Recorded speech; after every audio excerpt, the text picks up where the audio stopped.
اگر اس کو خیر پہنچے تو وہ اللہ تعالیٰ کا شکر ادا کرتا ہے، اور اگر اس کو شر پہنچے تو صبر کرتا ہے۔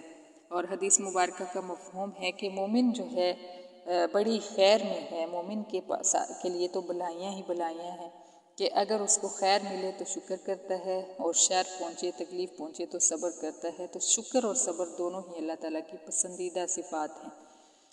تو کافر انسان جو ہے وہ اس کی یہ حالت ہوتی ہے کہ نعمت ملے تو بھی نہ شکرا، تو بھی اللہ سے دور، اور شر پہنچے، تکلیف پہنچے تو بھی مایوس اور نہ شکرا۔ تو یہ چیزیں بعض اوقات ایمان والوں کے اندر بھی آنا شروع ہو جاتی ہیں۔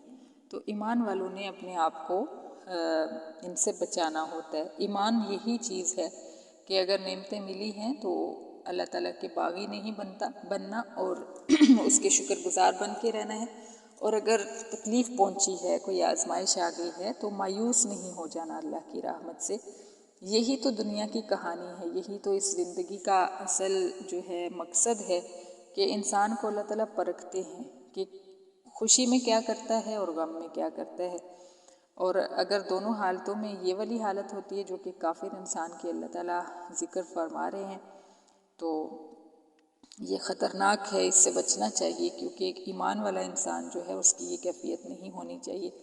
ایمان والا انسان اللہ کے اوپر ہمیشہ بھروسہ رکھتا ہے، تکلیف میں بھی اور خوشی میں بھی۔ خوشی میں بھی اس کو یاد رکھتا ہے۔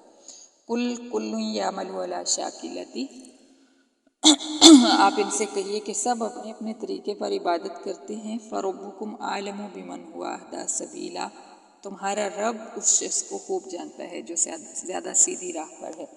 کافر جو تھے وہ آپ صلی اللہ علیہ وسلم کو بے دین کہتے تھے، نعوذ باللہ، کہ یہ شخص بے دین ہو گیا ہے، اس نے اپنے باپ دادا کا مذہب چھوڑ دیا ہے۔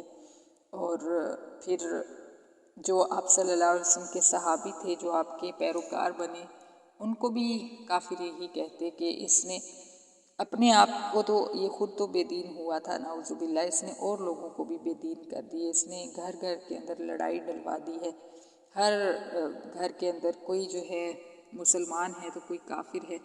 ان کے نزدیک تو کافر جو تھے وہ مسلمان تھے، کیونکہ وہ اپنے باپ دادا کے مذہب پر تھے۔ تو اللہ تعالیٰ فرماتے ہیں کہ ہر کوئی اپنے طریقے پر عبادت کر رہا ہے، لیکن تمہارا رب خوب جانتا ہے اس شخص کو جو سیدھی راہ پر ہے۔ اور سیدھی راہ پانے کے لیے قرآن کو پڑھنا ضروری ہے، کیونکہ قرآن ہی ہمیں سب سے پہلے پیج پہ یہ چیز سکھاتا ہے کہ اہدنا الصراط المستقیم، ہمیں سیدھی راہ پر چلائیے۔ اور سیدھی راہ سراسر اسلام ہے۔ آج کل ایک اور چیز بڑی ڈسکس ہوتی ہے، کیونکہ آج شوق جو ہیں عجیب ہوتے جا رہے ہیں نا لوگوں کے، ہر کوئی تحقیق کرنے کے چکر میں ہوتا ہے۔ حالانکہ جو اسلام ہے نا، یہ سراسر ایمان بالغیب ہے، کہ ہم نے بن دیکھے یقین کرنا، جو ہمارے اللہ نے اور جو ہمارے رسول صلی اللہ علیہ وسلم نے فرما دیا ہے، ہم نے آنکھیں بند کر کے اس کی تقلید کرنی ہے، اس کی پیروی کرنی ہے۔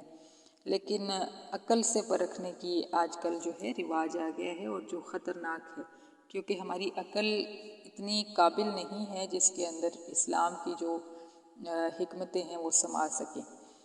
تو اس کی پھر کیا ہوتا ہے اس کا نقصان، کہ کہتے ہیں کہ باقی سارے مذاہب بھی تو اللہ تعالیٰ کے پسندیدہ ہیں، مطلب اللہ تعالیٰ کے ہی بنائے ہوئے ہیں، یہودی بھی اللہ نے بنائے، عیسائی بھی اللہ نے بنائے، باقی سارے لوگ بھی اللہ نے بنائے، تو پھر ایسا کیا ہے اس میں؟ اسلام جو ہے تنگ نظر تو نہیں ہے، ہمیں سب کو اچھا کہنا چاہیے، ایسی باتیں جو ہیں وہ کرنے لگ جاتے ہیں ایک جو عقل سے پرکھنے والا انسان ہوتا ہے۔ جبکہ قرآن ہمیں بتاتا ہے کہ قرآن نے بار بار یہ بتایا کہ اب جو ہے ان الدین عند اللہ الاسلام، سچا دین اللہ تعالیٰ کے ہاں صرف اسلام ہے۔ تو جب یہ بات ظاہر ہے کہ قرآن پڑھیں گے تو ہمیں یہ باتیں پتہ چلیں گی نا، اور جب یہ بات اللہ تعالیٰ نے فرما دی ہے، اور یہودی اور عیسائی کو اللہ تعالیٰ نے قرآن کریم میں کافر قرار دے دیا ہے کہ جو بھی اب یہودیت یا عیسائیت کی پیروی کرے گا وہ کافر ہوگا، اگرچہ وہ اہل کتاب رہے ہیں، لیکن قرآن نے ان کو کافر قرار دے دیا۔ وجہ یہ ہے کہ انہوں نے اپنی کتابوں کی وہ اصل شکل چھوڑی ہی نہیں ہے، اور دوسری وجہ یہ ہے کہ جب اسلام آ گیا ہے، جب ایک نیا مذہب آ جاتا ہے تو پچھلا مذہب ساکت ہو جاتا ہے، پچھلی چیزیں جو ہیں، پچھلے احکامات ساکت ہو جاتے ہیں جب ایک نئی کتاب آ جاتی ہے۔ تو قرآن آنے کے باوجود ان لوگوں نے اپنی تورات اور انجیل نہیں چھوڑی، تو یہ بھی ایک وجہ ہے۔ جبکہ مسلمان اس کے مقابلے میں کیا کرتے ہیں، مسلمان کو حکم ہے کہ وہ تورات کو بھی سچا مانے اور انجیل کو بھی سچا مانے، اور یہودی جو ہیں اس چیز کو، یا عیسائی اس چیز کو تسلیم نہیں کرتے، وہ اللہ کی اس آخری کتاب کو تسلیم نہیں کرتے۔ اس بیس پہ اللہ تعالیٰ نے ان کو کافر قرار دے دیا ہے۔ لیکن آج کا جو ہمارا نئی جنریشن ہے وہ ذرا اعلیٰ ظرف پیدا ہو گئی ہے، وہ کہتے ہیں کہ ہمیں اپنا ظرف بڑا کرنا چاہیے اور ہمیں سب لوگوں کے دین کو اچھا کہنا چاہیے، جبکہ یہ سراسر غلط ہے۔